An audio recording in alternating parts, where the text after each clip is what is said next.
ৰঙালী বিহুৰ অলপ যাচিছোঁ আৰু মই আজি অলপ পিঠা বৰা চাউলৰ পিঠা বনাব লৈছোঁ।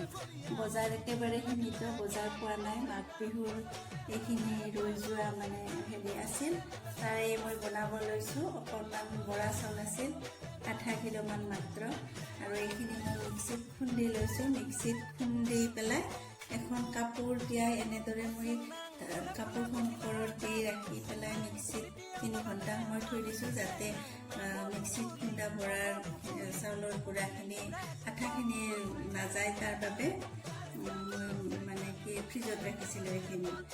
আৰু এতিয়া নাৰিকলখিনি ৰুকি লৈছোঁ, এইখিনি নাৰিকল, আৰু ইয়াত গুড় দিম। এইখিনি গুড়খিনি মিলাই লওঁ মই।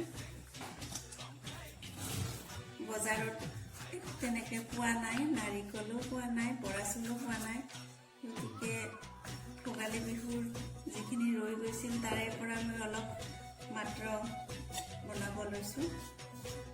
এইখিনি মই ভাজি ল'ম অকণমান সময় জুইত। এই নাৰিকলৰ পুৰখিনি মই 4 মিনিট সময় ভাজি লৈছোঁ গোটেইখিনি।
এইদৰে বিহু উপলক্ষে মই অলপ বনাইছোঁ লাড়ু পিঠা, আৰু আহকচোন এইখিনি দেখুৱাই দিম মই এবাৰ।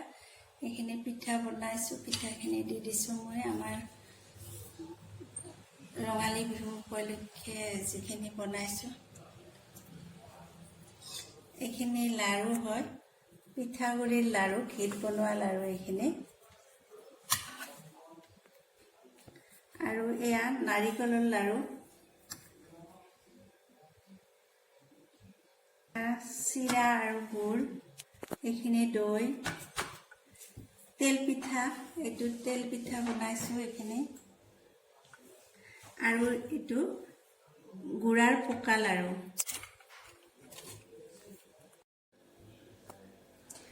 আপোনালোককো মই ৰঙালী বিহু আৰু অসমীয়া নৱবৰ্ষৰ হিয়াৰ পৰা ওলগ যাচিছোঁ। ধন্যবাদ।